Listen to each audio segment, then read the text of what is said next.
I really do enjoy them, and I enjoy them especially after I've done them and see like, wow, it looks very different than it feels, because I always feel a bit like I don't know if I'm going to make it through this fight, and am I going to mess it up, and you know, because it doesn't come naturally to me. I'm not particularly a kind of mad athletic person, and I didn't have that growing up at all. So it does feel like kind of revisiting the greatest challenge for me, and getting better at it, you know, which is neat.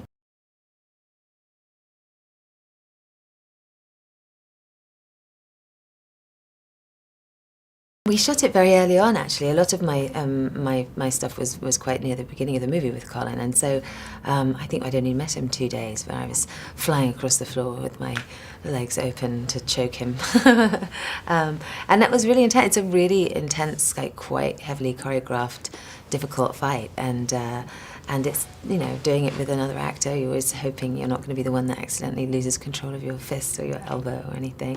But he's so wonderful. He's so talented physically as well. I was very impressed by him.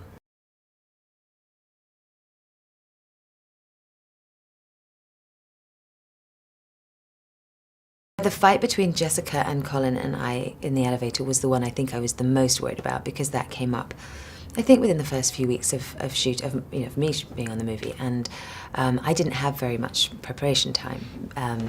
So that was the one that sort of on weekends and evenings and lunch breaks I would be practicing.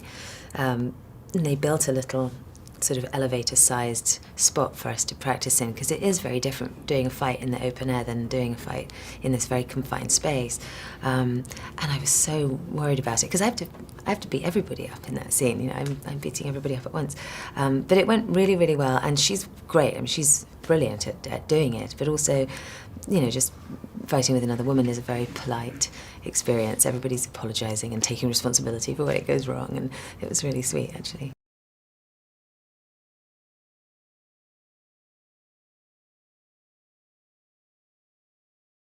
It's very nice to have a big sci-fi or action movie that has 2 legitimately, fully realised women's parts in it, where both of the women are very strong characters, they're very different. There's a love story in the movie, there's, you know, just, I think, you know, Colin's, he's not very hard on the eyes either, but I think it's a very engaging story, and I think that there's a question of what's real, and is my life real, and is my wife who I think she is, and am I in love with this person? I think that's a very universal story. I don't think that's necessarily something that's just for boys.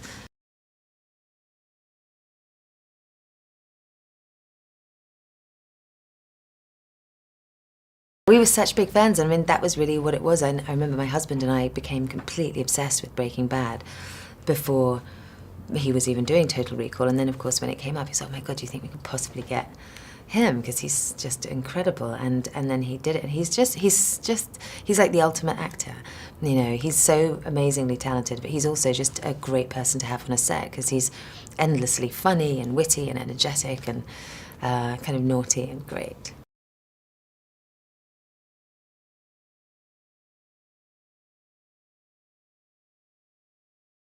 I really hope that they really enjoy the experience. I mean, you know, a lot of work's gone into this movie. It's a very different tone from the original movie. It's not trying to replace the original in any way. In fact, you know, I think the respect to the fans of the original is very much why there are a few little waves to that movie in this movie. You know, we originally did not have the 3-breasted prostitute, or we didn't have certain of the kind of little iconic moments that Len has then put a little twist on.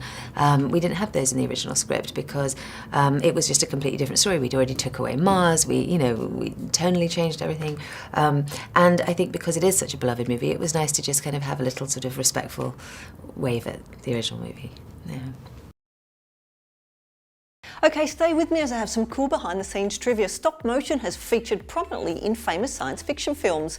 2 of the RoboCop movies feature the stop motion technique at work, and the finale of the first Terminator film was done with stop motion. Now, do you like my shirt? You can get one for yourself in the shop under this video, and remember to click here below to subscribe for more great content.